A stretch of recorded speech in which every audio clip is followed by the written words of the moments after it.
هم دا روحان موجود و په عالم ارواح کې موجود و. عالم ارواح در عرش معلا لوړ در اسمانو لوړ یو ځای دی د ټول دنیا د ټول مخلوق روحان هلته اوسېږي د روحان ځای. خو په هغه وخت کې روح کار کوي خو روح ضعیف او دونه قدر قوي نه و چې دنیا ته راغلی د انسان په دې بدن کې په دې قالب باندې ننوتی.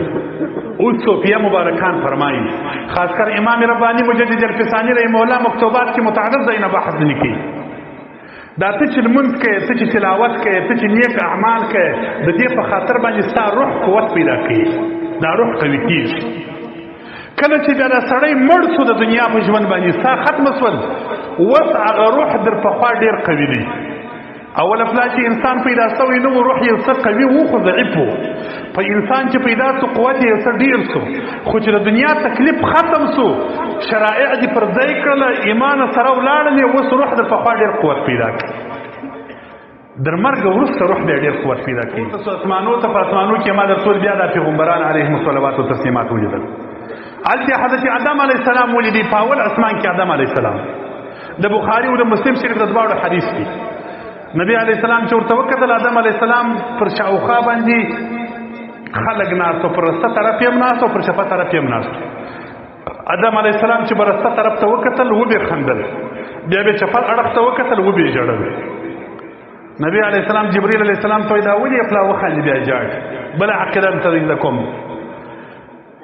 حضرت آدم علیه السلام مبارک ولې خاندي وی ژاړي؟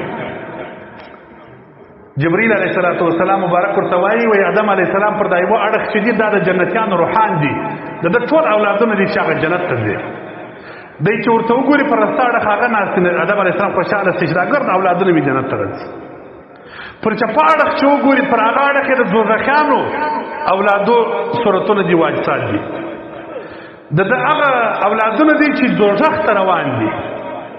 آدم علیه السلام په ژړا باندې سي وایي یا الله دا خو ګرد زما اولادونه دي دوزخ ته روان دي. الله تعالی دې موږ په رسته اړخ والا کې شمار کړي. ګورئ د آدم علیه السلام در قیامته چې نسل پیدا کېږي دا د آدم علیه السلام سره یې روحان په اول اسمان کې د آدم علیه السلام په څنګ کې دي د دوزخیانو روحان هم ورسره دي د جنتیانو روحان هم ورسره دي. دغه حدیث مبارک دا د دې خبرې دلیل درته وایم. ګورئ عوام و طالبان صوفیان انشاءالله په پوهېږي په دې مسله باندې. مسله ګرانه ده تصوف خبر ده خو زه مختصر په یو ساده الفاظو سر در خلاصوم. دا روح د انسان چې دی د انسان روح دا لکه دغه بدن چې څنګه کار کولی شي روح دغه رقم ژوند لري دغسې کار کولی شي. روح څه شي؟ عامیان خلک خو روح د اعصاب ولي چې دا خیږي ولویږي روح سا نه ده. ويسألونك عن الروح قل الروح من امر ربي. الله تعالی وایي دې پوښتنه درته کوي د روح پوښتنه کوي ورته روح د الله تعالی یو مخلوق دی چې الله پیدا کړی دی. حقیقت یې چاته نه دی معلوم چې روح څه شي. روح د ساسه جلا شی دی. ګورئ زه د امیانو په لهجه باندې ساده تعبیر درته وکړم. حضرت شیخ عبدالقادر جیلانی رضی الله عنه په تذکیر التشفیق کې پیرانفیر صاحب مبارک تعبیر داسې کوي وایي روح چې دی دغه شی دی چې د هغه په واسطه باندې ته په غوږو خبرې اورې. دغه شی روح دی چې د هغه په واسطه ته په خوله باندې د یو شي په خوند پوهېږې.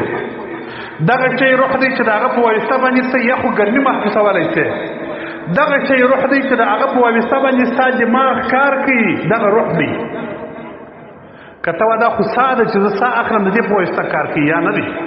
زه درته وایم ګوره یو سړی چې بیده په خوب باندې سا یې موجودی که نه سا خو سا په خوب کې که نه چې سړی بیده هم سا کاږي هغه سا موجوده ده هغه سا کاږي هغه ژوند لري مګر دماغ یې کار نه کوي سترګې یې کار نه کوي په خوله باندې په شي نه پوهېږي احساس نشي کولی په یخ په ګرمۍ نه پوهېږي خبرې نه اوري دا ولې سا په کښې کې دا شان نشته روح دلته پورته سوی دغه شی روح دی چې په تا کې دغه کار کوي چې ته بیده سې ستا روح پورته سي چیرې ځي کله خوب وینې په اسمانو کې ګرځې کله خوب وینې په بازار کې ګرځې کله خوب وینې د مړو سره ګرځې کله خوب وینې د ژوندو سره ګرځې دا ستا روح هلته تللی دی روح چې پر هغه علاقه باندې ګرځي روح تګ کوي سیر کوي شاوخوا دا چې ته بیده سې دا کار چې پرېږدي چې ته ویښ سې برته دا روح درته راشي په دغه ځای کې دا چې ته روح وایي دغه روح لکه دغه بدن چې کار کوي دغه رقم کار کوي.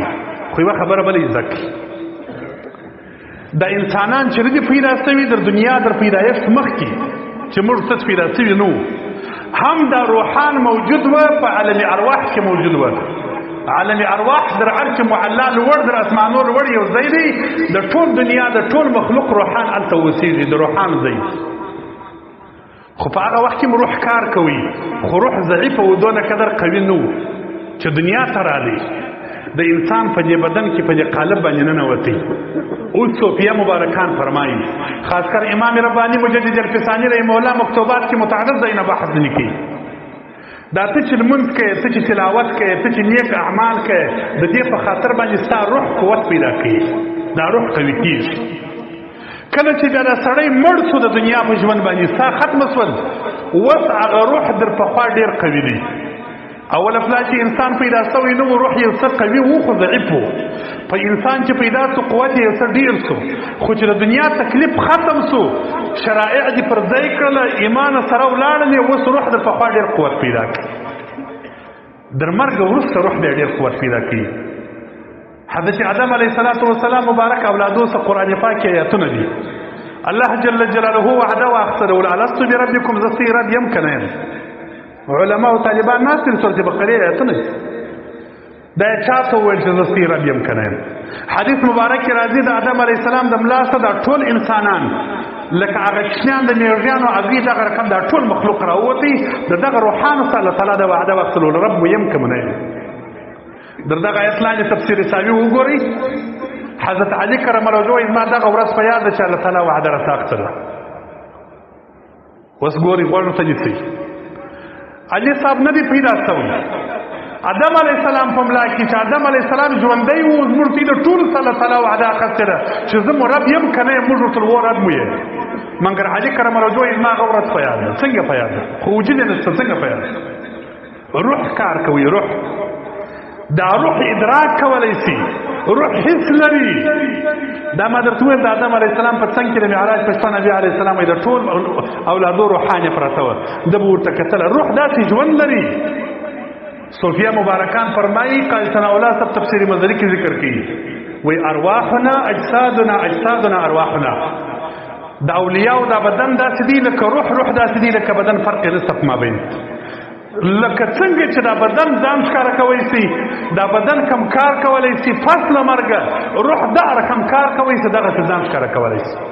ته د دغه آیت مبارک لاندې تفسیر مظهري وګورئ، زموږ تاسو مذهب مشهور تفسیر. ولا تقولوا لمن يقتل في سبيل الله اموات. الله تعالی وایي شهید ته په مړه باندې مه وایه، شهید ژوندی دی. قاضي صاحب مبارک لیکل دي لاندې، وایي شهیدان د خپلو مجاهدینو سره کومک کوي، د دښمن په مقابله کې ورسره جنګېږي. شهید شوی دی، لیکن وایي بیا هم د دښمن په مقابله کې د مجاهدینو سره ولاړ دی، جنګېږي. دا ولې؟ عقیده زموږ تاسو دا ده چې روح پس له مرګ هم کار کولی شي، پس له مرګه تصرف کولی شي. د انبیاو روح دی در هر چا قوي دی. په دویمه درجه کې د صدیقینو اولیاو روح دی، په دریمه درجه کې د شهیدانو روح دی، په څلورمه درجه کې د عام مؤمنانو روح دی. نو مقصد دا دی چې روح ژوند لري. او